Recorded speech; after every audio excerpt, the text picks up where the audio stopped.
učimo i donosimo i blagosiljamo, učimo salavate na najodabranije stvorenje koje je ikada hodalo zemaljskom kuglom, na Hatemu Enbija i Murselina Muhammada sallallahu alaihi wa sallam, na njegovu časnu i plemenitu porodicu, na njegove drugove ashabe i na sve one koji prihvatiše da slijede njegov put do sudnjega dana. Allahumma amin. Draga moje braćo, ovih dana su aktuelni praznici koji ne pripadaju nama i mi nemamo ništa protiv toga da ih slave oni čiji su ti praznici. Međutim, imamo protiv nas ili onih koji su među nama, koji su pripadnici naše čiste i lijepe vjere Islama, a koji nekada, da kažemo evo iz neznanja, učestvuju u proslavama tuđih praznika. Mi naravno sve druge i drugačije poštujemo onako kako nam to Allah Đelešanu reče u Kur'anu Kerimu: lekum dinukum veliye din. Vama vaša vjera, nama naša, odnosno meni moja vjera. Allah Đelešanu kaže u jednoj od najkraćih sura koju sam citirao na početku, koja je najkraća sura pored sure Al-Kawthar i Al-Asr, a to je sura Al-Ikhlas. Kul huwa Allahu ahad. Reci on, Allah uzvišen je jedan. Allahu samed. On je utočište svakome. Lem jelid wa lem yulad wa lem yakul lahu kufuwan ahad. Nije rodio i rođen nije i nikomu ravan nije. I za nas je samo Allah Đelešanu gospodar i samo je on jedan, jedini, koji istinski zaslužuje da bude obožavan. Mi volimo i Allahovog poslanika Muhammada sallallahu alaihi wa sallam, blagosiljamo ga, donosimo salavate na njega, šaljemo mu selame, ali ga ne obožavamo. Nema svetaca u islamu. I volimo Allahovog poslanika sallallahu alaihi wa sallam.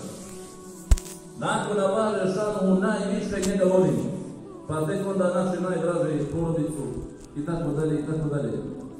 Ali samo Allah Đelešanu se klanjamo, samo od njega pomoć tražimo, samo njega obožavamo, samo njemu ibadet činimo. Ali oni, naši komšije koji pripadaju drugim vjerama, nemamo ništa, kažem, protiv toga da oni to rade, ali imamo protiv onih koji su među nama.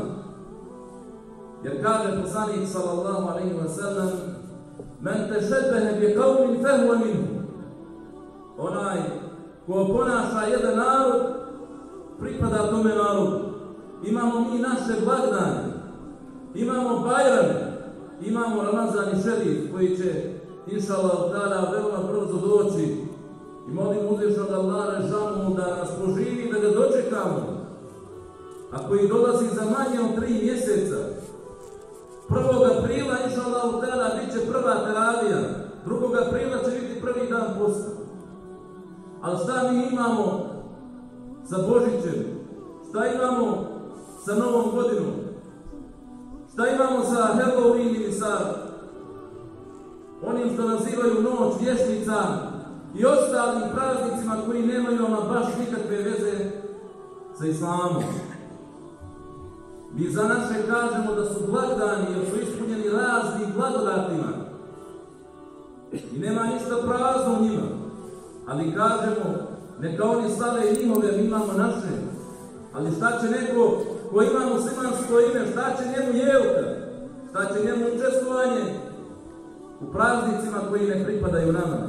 Allah Đelešanu je zabranio poslaniku sallallahu alejhi ve sellem i ashabima da grde ili psuju njihova božanstva i njihove praznike, mušičke, neislamske. وَلَا تَسُبُّوا الَّذِينَ يَدْعُونَ مِنْ دُونِ اللَّهِ فَيَسُبُّوا اللَّهَ عَدْوًا بِغَيْرِ عِلْمٍ. Kaže Allah rešanu poslaniku, ali samo obraćajući se u ajetu, ne psujte ili ne grdite one kojima se oni, mušrici, klanjaju mimo Allaha subhanahu wa ta'ala, da ne bi oni bez znanja grdili Allaha neuzubila. Lekum dinukum veli din. Vama vaša vjera, odnosno njima njihova vjera, nama naša vjera. Mi imamo jednu pojavu također ružnu kod nas, kad imamo i Bajram, mnogi oni, nažalost, među nama koji imaju samo muslimanska imena, Allah rešano da je uputi i da budu dobri vjernici, inšallah ta'ala, a nas da podrži na pravome putu. Pa učestvuju ili proslavljaju, da kažem, Bajram na neislamski način, pa kaže, proslavlja Bajram neuzubila uz alkohol. Ili u diskotekama i ne znam na razne druge haram načine. A kamo li da učestvuju, zamislite u nečemu što je već iza nas, što se zove najluđa noć, je li pametnom insanu tamo mjesto. Neko ne može da bude srećan i da se razveseli i da se raduje, osim ako ne uzme samom sebi pamet time što se napije, što pije alkohol. A mi muslimani tražimo sreću u nečemu drugom, u Kur'anu, u sunnetu, u onome što je halal, kako nas je podučio Allah subhanahu wa ta'ala i njegov poslanik sallallahu alejhi ve sellem. Kaže poslanik alejhi selam, obraćajući se ashabima ridvanullahi alejhim, u hadisu koji bilježi Ebu Sejid al-Hudri radijallahu anhu, a hadis je muttefekun alejhi, vi ćete slijediti nevjerničke narode, pedalj po pedalj, lakat po lakat, aršin po aršin, pa kada bi oni krenuli u gušterovu ruku, vi biste krenuli za njima. Ashabi reče Allahu poslaniče, jesu li to Jevreji i kršćani? Kaže, a nego ko drugi. Njima njihova vjera, nama naša vjera. Neću posebno govoriti o onome što oni nazivaju Božić, njihov je praznik, nek se oni raduju, nek oni proslavljaju. Mi znamo u islamu da je Allah rešanu jedan, da nije rođen, niti je rodio.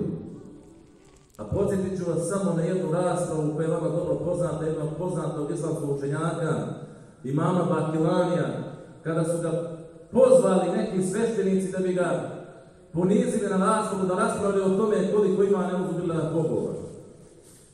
I onda su pozvali su u jednu prostoriju, napravili tako niska vrata, a oni su došli prvi, da bi se on sagnuo kao da im se pokorava kad ulazi. A on je shvatio o čemu je riječ kada je došao, vidio oni sede unutra u prostoriji i onda se okrenuo, sagnuo se i ušao je nazad. Prvo stražnim dio. Oni su vidjeli s kim imaju posla. I on ih pita, kejfe entum le kejfe euladukum. Kaže, kako ste vi i kako su vaše djeca? I oni se naljute i kažu mu, kako si ti došao nas da ponižavaš, pa ti znaš da se mi ne želimo, da mi nemamo djecu, da mi ne rađamo djecu, ne ženimo se, ne možemo imati djecu. I on im kaže, naša današnja rasprava je završena. Pripisujete Allahu dijete, da je Allah rodio, a vi nemate djecu. O čemu mi više da pričamo i o čemu mi da raspravljamo?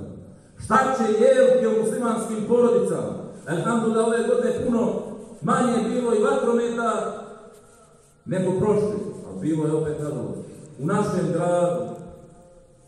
A mnogi ne znaju šta je jelke, mnogi ne znaju i šta je Djeda Mraz. I kao da nisu čuli za Svetog Nikolu, kažem, nemamo ništa protiv njih, nek oni to svetkuju i slave. Ali šta će jednom muslimanu to? Šta će mu da se slika sa Djeda Mrazom? Pa vidite, i kršćani se bore da sačuvaju njihovu vjeru u izvornom obliku. Bore se protiv materializma. Znate da je prvo i ono dijelo Djeda Mraza bilo zeleno. Pa onda Kompanija Coca-Cola, šta je uradila? Uzela, nek bude crvena boja, da bude reklama, čisti materializam. I Papa govori o tome. Ali šta će muslimansko dijete da se slika sa Djedom Mrazom? Ko je, šta je Sveti Nikola? Šta će to nama? Neka to njima. Njihov je praznik. A mi nemamo ništa sa tim. Šta mi to proslavljamo? U čemu mi to učestvujemo? Mnogi stave jelke, donesu i stavi negdje u prostorijama svojih kuća. A ne znaju da je ona jelka onako kako izgleda troglasna kao trokut, simbol kršćanstva, simbol svetog trojstva. Da su oni ukrasi, da simboliziraju da je Sveti Nikola nekada u određenim situacijama dilio poklone, da je ona svjetlost i onaj sjaj koji uključuju, da je asocirana na betlehemsku svjetlost kada je rođen Isa a.s. ili kako oni kažu Isus. I vjerujemo u Isa a.s. da je on Allahov rob i Allahov poslanik. Ali nije Allahov sin, već je on poslanik i to je jedan od najodabranijih koji su ulul azmi na rusul. Jedan od poslanika odluke, jedan od najodabranijih pored Nuha, Ibrahima, Musa i Muhammed a.s. i Isa a.s. On je naš također poslanik. Mi njega volimo kao i sve ostale, ali mi za jednog od njih ne kažemo, ne uzubila da je Allahovo dijete ili Allahov sin. Drago moja braćo, molim Allah Žešanu da nas uputi na pravi put, da nam oprosti grijeh, da nas sačuva džehennema i džehennemske vatre, da nam sačuva naše ispravno vjerovanje i ispravnu akidu. A našim komšijama također poručujemo opet nekom dinukum medijin, vama vaša vjera, nama naša vjera, ali smo ljuti na naše, koji imaju muslimanska imena, koji su muslimani, a kada učestvuju u neislamskim praznicima. Ja ću vas podsjetiti